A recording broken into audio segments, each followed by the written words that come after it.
Ya, silakan duduknya di sini. Ini mau sini ya.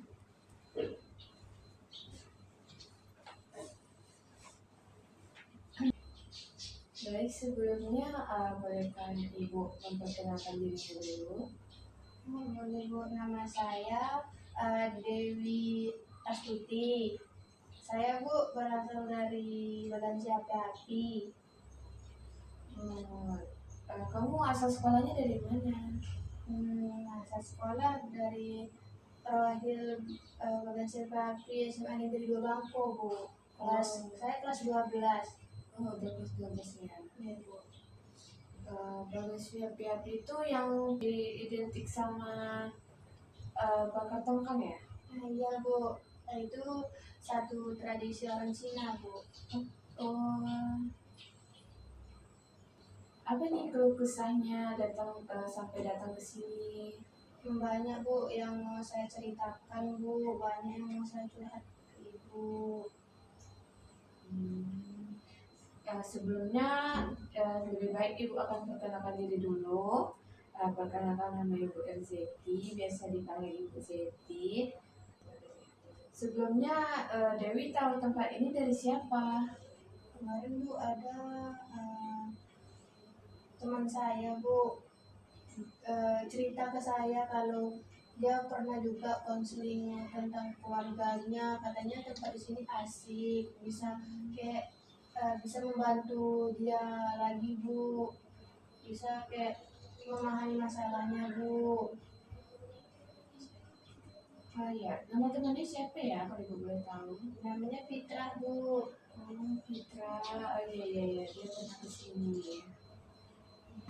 Sebelumnya Dewi sudah tahu apa itu konseling keluarga? Belum Bu. Sebelumnya udah pernah konseling terlebih dahulu? Belum Bu, baru kali ini Bu. Oh, baru kali ini. Ibu jelaskan dulu ya. Konseling keluarga itu adalah suatu bentuk terapi psikologis yang melibatkan seluruh anggota keluarga atau sebagian dari mereka dengan tujuan untuk memperbaiki komunikasi, menyelesaikan konflik dan meningkatkan hubungan anggota keluarga. Jadi adapun manfaat konseling keluarga ini, yang pertama itu bisa meningkatkan komunikasi, membantu keluarga belajar cara berkomunikasi secara efektif, mendengarkan atau mendengarkan satu sama lain, dan mengekspresikan perasaan tanpa saling menyalahkan. Yang kedua itu ada menyelesaikan konflik. Ketiga itu memperkuat hubungan keluarga. Lalu yang keempat mengatasi perubahan atau krisis. Yang kelima mendukung kesehatan mental individu. Baik, jadi Dewi gak usah ngerasa gelisah kalau kalian yang bisa Dewi bakal bocor itu tidak akan sampai ya seperti itu, karena kami memiliki kode etik yaitu kerahasiaan. Jadi kami memegang masalah-masalah Dewi dan tidak akan bocor, jadi Dewi gak usah khawatir. Jadi silakan Dewi mulai ceritanya. Jadi begini Bu, saya di keluarga itu kan Bu kayak serasa dikucilkan. Dikucilkan seperti apa? Saya kan adik-beradiknya 2 nih kan Bu, kakak saya dan saya. Tetapi ibu saya lebih ke kakak saya, sedangkan saya dibiarkan gitu saja. Kayak saya tak dipedulikan Bu. Apa-apa tuh kan Bu, kalau kakak saya minta ini itu langsung diturutin, sedangkan saya tunggu ini lah, tunggu itulah, sampai sekarang nggak ada yang dapat Bu. Oh, di seperti itu. Ya Bu, kemarin kan Bu sempat saya lari dari rumah Bu karena mama saya marah. kalau mama saya marah tuh kan Bu, kakak saya ikutan juga Bu, kayak ngadu domba. Jadi sama-sama lah orang tuh marah. Jadi saya nggak tahan, saya pergi dari rumah. Tapi dari sebalik itu ada yang sayang sama saya Bu. Jadi ada ayahmu yang bakal bela Iya kamu. Bu, apa-apa ayah saya selalu belain saya.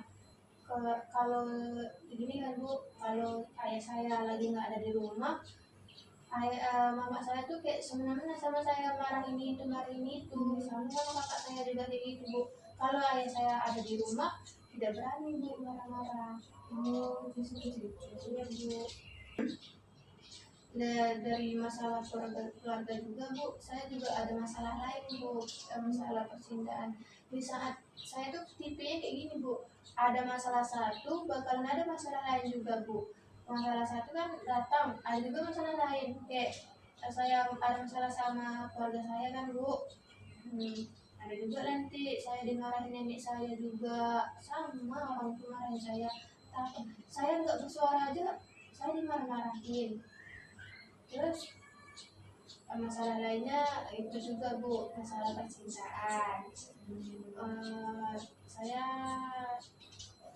dikhianatin juga Bu. Saya tak masalah di situ sih Bu, lebih ke tepatnya ke itu sih Bu, masalah keluarga saya. Gimana sih Bu pendapat Ibu? Kasih saya saran biar entah hati saya yang terlalu keras, entah didikan orang tua saya yang terlalu keras. Jadi menurut Ibu wajar kalau kamu merasa sedih dan tersisi ketika terus dibanding-bandingkan sama kakak kamu kan. Perasaan itu valid dan berharga. Terus juga ada ayah kamu yang jadi sumber kekuatan bagi kamu dan itu luar biasa. Kamu punya seseorang yang melihat kamu sebagai pribadi yang layak untuk disayangi. Itu ya Bu. Dan kamu jangan memendam semuanya itu sendiri ya.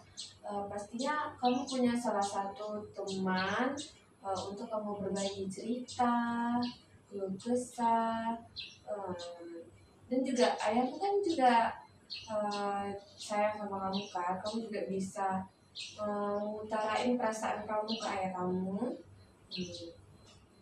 Ingat, dibandingkan bukan berarti kamu kurang.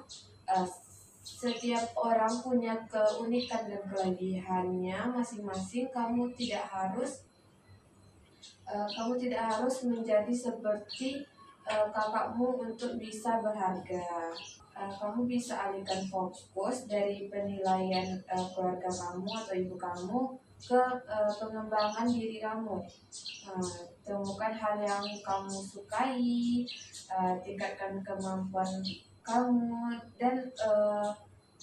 dan bangun rasa percaya diri dari dalam. Jika sudah cukup kuat, cobalah bicara dengan keluarga secara terbuka, jujur, tenang. Ungkapkan bagaimana perbandingan itu membuatmu merasa. Kamu bisa bilang misalnya, aku ingin dilihat sebagai diriku sendiri, bukan dibanding-bandingkan dengan orang lain. Iya Bu. Ayahmu bisa jadi tempat yang aman untuk berbagi. Jangan ragu meminta pelukan, nasihat, atau waktu berkualitas bersamanya. Kadang satu orang percaya pada kamu sudah cukup untuk membuat kita kuat. Iya Bu. Kamu rawat diri kamu, cari teman atau komunitas yang bisa menghargaimu. Kadang kita butuh membangun keluarga kedua dari orang-orang terdekat atau orang-orang yang peduli pada kita. Bagaimana Dewi? Apakah bisa memahami yang Ibu sudah sampaikan?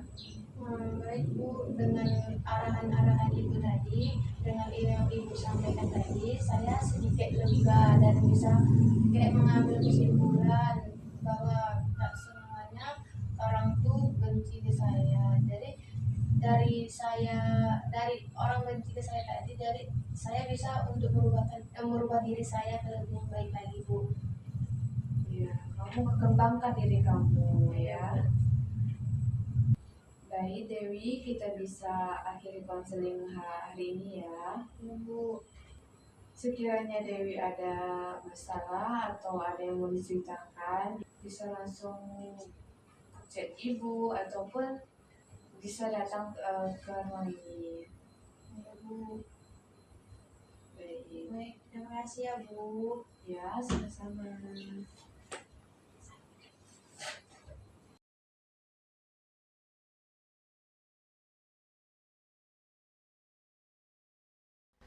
Thank